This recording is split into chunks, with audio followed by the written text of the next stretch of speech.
First at noon, another death on Oahu's roadways, this time involving an electric motorcycle. Just after 2:30 this morning, police say a 23-year-old male motorcyclist was speeding westbound down Kuhina Street in Ewa Beach when he lost control and collided into a parked, unattended vehicle. After the crash, he continued traveling west and was ejected onto the roadway. He was pronounced dead at the scene. It's unknown if drugs or alcohol were also contributing factors in this crash. This is Oahu's 57th traffic fatality this year, compared to 28 at this time last year. Happening now, a memorial service honoring the life of fallen Maui police officer Suzanne O is being held here on Oahu. This comes after a ceremony was held on Maui on Friday. The service at Valley of the Temple in Kaneohe is private. The public was invited to a visitation at 10 a.m. this morning. A reception will follow the service from 1 to 3 p.m. HFD battled a brush fire in Waianae over the weekend that burned dozens of acres. It sparked just after 12:30 p.m. yesterday and burned up the side of the mountain near Kapa'ekahi Street and Kuka'i Place. As of late last night, it was 90% contained. The fire has burned 42 acres. HFD has determined the fire at a Waikiki apartment building Saturday night started because of unattended cooking. It happened in the penthouse of the Kalia building on Ena Road at around 11 p.m. Crews were able to put it out in minutes, but EMS was needed to treat an 80-year-old man for burns and possible smoke inhalation. He was rushed to the hospital. Damage is estimated at $105,000. And Honolulu police are looking for a man accused of setting a dumpster on fire in Kalihi last week.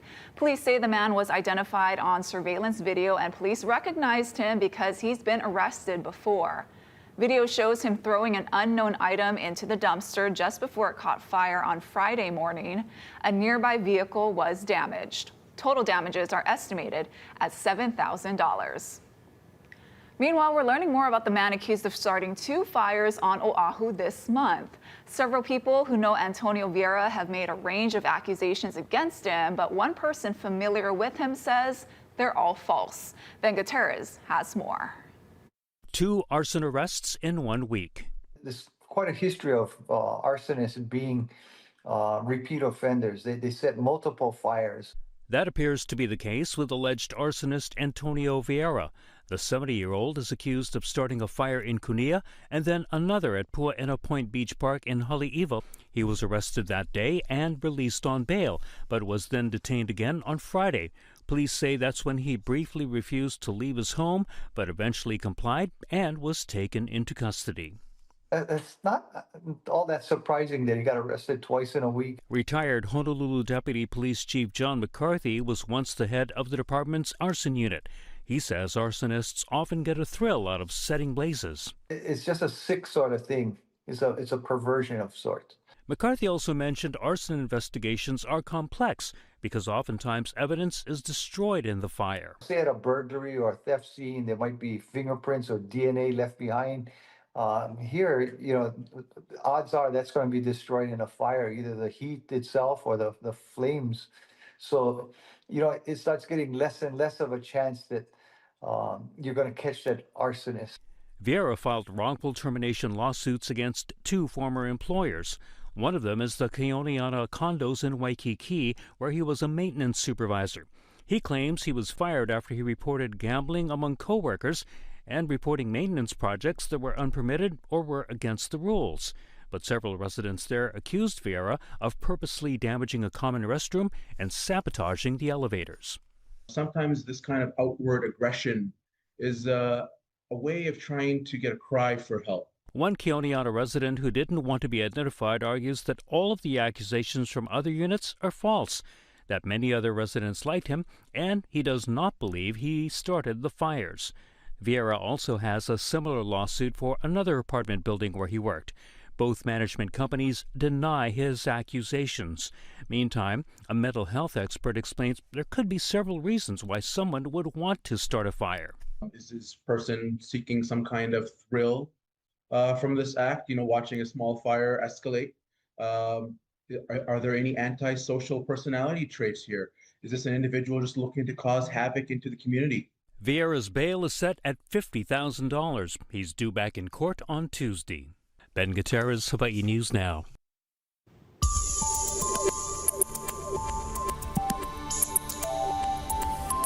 All right, well, happy Labor Day, everybody. I want to give you a quick look at our first alert radar and satellite. The western half of the state still seeing some upper level clouds, a little bit overcast over the western half of Oahu and over on Kauai as well. Some showers just off to our southwest, but we're going to zoom out to the eastern Pacific because we're going to be watching this storm, Tropical Storm Kiko, very closely over the next week or so. Just the latest look at the latest track from the National Hurricane Center. Again, it's a tropical storm right now. It's got winds of 65 miles per hour. It is moving west-southwest at 7 miles per hour, but it's going to strengthen as it moves into warmer waters. And I'm going to show you the long-range models. We could see the system potentially moving closer to the island chain. Of course, it's still too far out to know any impacts. We're going to be watching this very closely as we're going forward. Make sure to stay tuned to your First Alert weather team for the latest. I'll give you a further breakdown coming up. Sounds good, Drew. Thank you. Expectations are growing. Chicago could be the next city to see National Guard troops on its streets. On this Labor Day, President Trump used social media to suggest the Guard is needed in the nation's third largest city to help eliminate crime. Tarian Small has the latest from the White House. No federal troops in the city of Chicago. At a Labor Day event, Chicago Mayor Brandon Johnson blasted the Trump administration's possible plans to send in the National Guard to the Windy City to help reduce violent crime. We're going to defend our democracy in the city of Chicago. Before leaving the White House to play golf, President Trump posted on social media Monday praising the mayor of Washington, D.C., where he deployed National Guard troops and urged officials in Chicago and other cities to do the same. The Trump administration is also receiving new pushback in the wake of last week's shakeup at the CDC.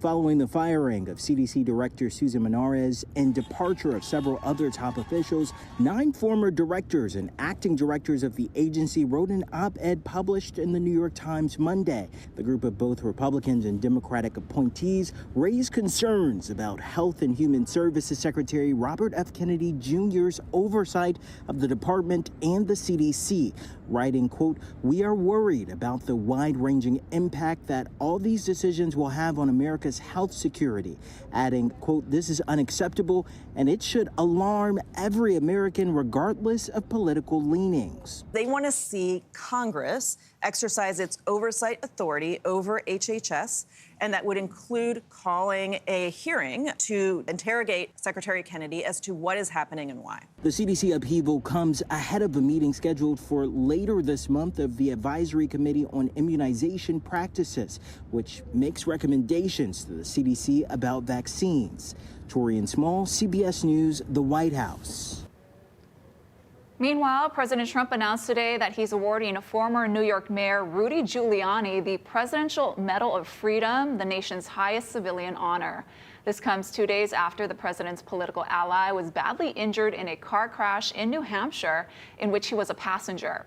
Trump praised Giuliani as the, quote, "greatest mayor in the history of New York City and an equally great American patriot."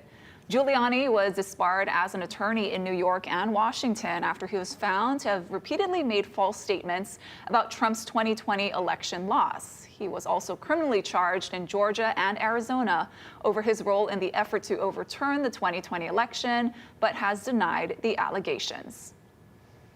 Back here at home, a federal grand jury has indicted 2 men in connection with the Red Hill fuel disaster. Department of Defense employees John Floyd, seen in that picture from a military website, and Nelson Wu are accused of conspiracy and making false statements. The indictment says they lied about the amount of fuel that spilled on May 6, 2021, telling the Navy that 1,600 gallons spilled when the number was actually 20,000. The men also allegedly left out other details. That incident led to another leak months later, causing about 6,000 illnesses. This case is about a cover-up. According to the indictment, Mr. Floyd and Mr. Wu conspired to provide false information to their bosses who responded to the Hawaii Department of Health's inquiry with bad info. It's going to look like to some people to find 2 civilian scapegoats who are going to accept the blame for everything, including exonerating the military from having intentionally and knowingly done anything wrong. relieved and happy. I wouldn't have changed anything that I've done, even though it's been a super hard road to go through that and to just keep pressing. Lieutenant Commander Shannon Banks filed hundreds of whistleblower complaints from her time as fuel director at Red Hill, including what she says were early warning signs of leaks. Both men could face up to 5 years in prison and $500,000 in fines. Hawaii County Police have arrested a suspect in connection to a deadly crash in Hilo 3 years ago. 37-year-old Hiram Kavelu is charged with manslaughter and other offenses for the death of 62-year-old Alan Kealoha, who was run over by his own truck on Waianae Street. Police say DNA linked Kavelu to the scene.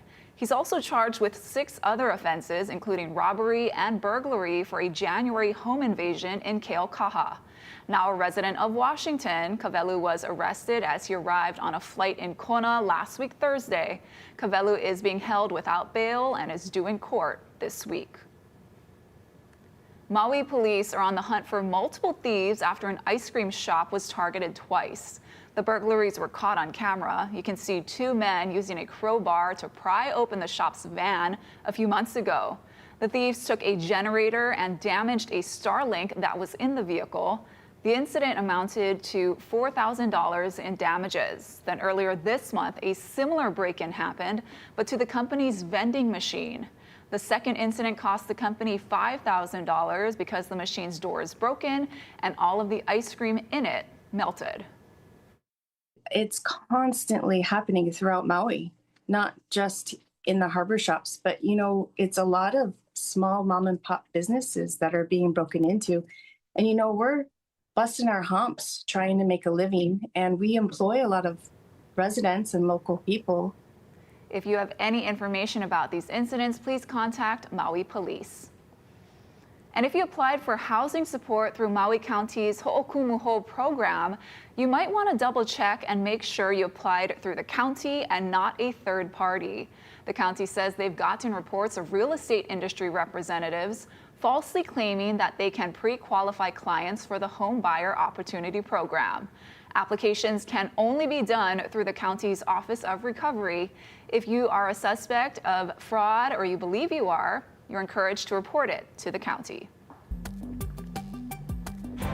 Ahead on This Is Now, a powerful earthquake rocks Afghanistan, killing hundreds and destroying villages. A closer look at the damage and the rescue efforts underway. Plus, this week marks the 80th anniversary of the end of World War II. We'll meet 8 veterans who witnessed Japan's surrender on board the USS Missouri.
At least 800 people are dead after a devastating magnitude 6.0 earthquake struck eastern Afghanistan, and that number is expected to rise. Holly Williams has more.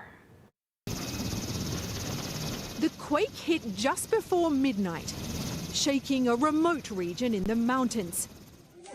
Many there live in mud brick houses that quickly turned to rubble. They're using helicopters to ferry out some of the injured because roads have been cut off by landslides. Yet another disaster just hitting at the wrong time. Homa Nadir is the deputy head of the Red Crescent in Afghanistan. I've been seeing reports of entire villages destroyed. Is that accurate? There's 3 villages from Kunar province that we've been hearing that have been completely leveled. It's been more than 20 years since the US-led invasion of Afghanistan and 4 years since the Taliban retook control following a chaotic American withdrawal. Afghanistan is still one of the poorest countries in the world.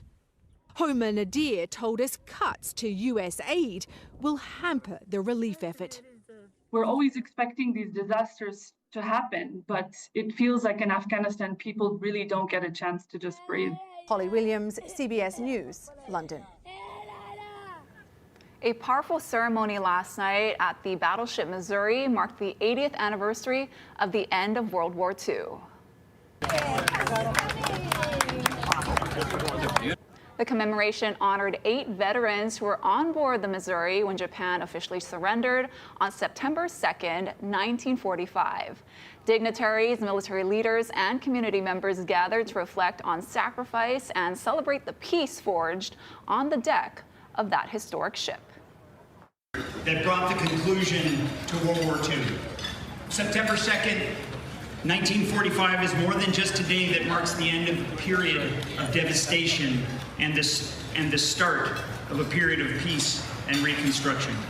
It marks the beginning of a new world order, the one which encourages us every day to maintain peace and security through international cooperation.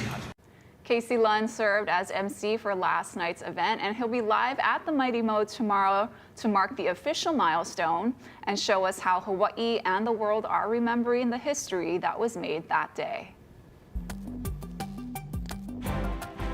And stick around, here's a live look outside from our tower cam. You can see some overcast skies over the western half of the island. I'll give you a look at this and what we're tracking in the eastern Pacific coming up.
First Alert Weather with Drew Davis. All right, well, happy Monday, everybody. Here's a quick look at our First Alert Weather headlines and what we're tracking out there. We've got some showers for the western half of the state alongside some overcast skies. Seeing that low pressure system that we saw over the weekend causing some showers on Sunday. Moving out, some moderate trade winds expected over the next couple of days. And of course, we're tracking Tropical Storm Kiko. We're out there tracking the tropics. I want to give you another look at the latest track from the National Hurricane Center. Again, this system is still in the eastern Pacific.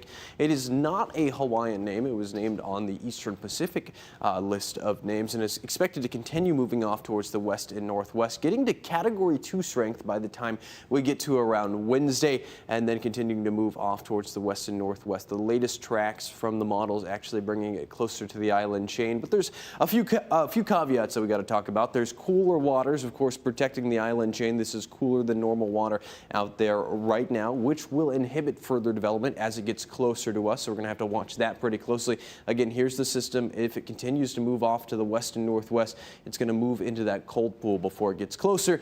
Even if it moves further south, it is going to be moving into an area with high wind shear, which tears apart tropical systems. So there's a lot of variability with this system right now, but let's get a look at our local weather forecast. Over the next couple of days, we're going to see the trade winds building back in. This is for Tuesday over on Kauai. We've got isolated showers possible before noon here on Oahu, 89 in town, 88 in Kapolei, 84 over in Kaneohe tomorrow. Maui County, mostly sunny, wind gusts closer to 20 miles per hour, but winds a little bit more variable in speed between 5 to 15 miles per hour. 89 over in Kahului tomorrow, 86 in Kailua Kona, 84 in Hilo, scattered showers still expected and mostly sunny otherwise. And then the northern portions of Hawaii Island will be seeing some spotty morning showers and mostly sunny conditions. We are seeing a small north swell that's around 5 to 7 feet for this afternoon. West-facing shores small as well, and south-facing shores on the decline. East-facing shores also pretty small. Here's our 7-day forecast. Mahalo to Kimo for sending this in. Again,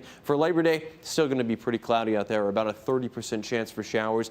Less of a chance for showers as we're going forward into the rest of the week. The trade's building back in. Still around a moderate trade wind speed. Winds expected to get more variable as we go into Saturday and Sunday. Stick around. We'll be right back after this short break.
back, everybody. It's time for some good news now. He's won plenty of WWII titles, so how about an Oscar?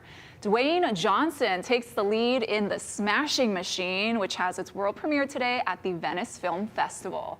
The film already getting award buzz for its star for his portrayal of UFC fighter Mark Kerr. The film opens in North America on October 3rd. That'd be really cool if The Rock won an Oscar. Yeah, it would be pretty awesome. He deserves it. Yeah. Well, Kumu Kahua Theater is kicking off its 55th season downtown. And Casey Lund's there with the cast and crew to tell us more about their latest production. Aloha from the set of Smother here at Kumu Kahua Theater. Opening night on the 28th, it was sold out here. You can see all the lay in the theater here. This is a special play by Sarah Ward. We introduced you, if you were with us on Sunrise earlier today, to Sarah, as well as Harry Wong III, the director, and as well as the actress. We had a live performance, a lot of fun. But so much happens here at Kumu Kahua. This really hidden gem you might not have been to downtown. A lot of local actors get their start here. But we want to talk about some of the other things that happen, as well as the productions.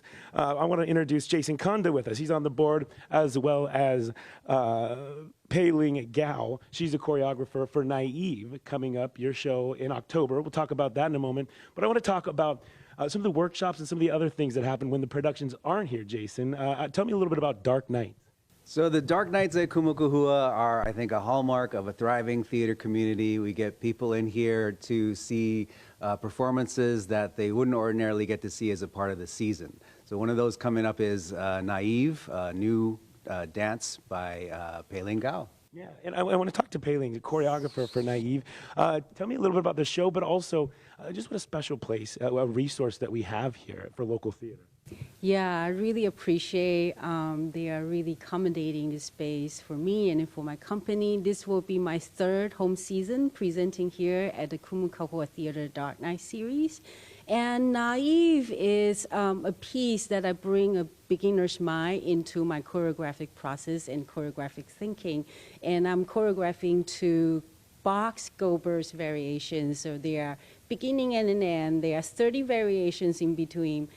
Total length is going to be to 1 hour-ish. And then I have 5 local talented dancer, actors, performers working with me, collaborating with me. And the show is going to be on October 10th, 11th, and 12th here at Kumu Kahua Theater.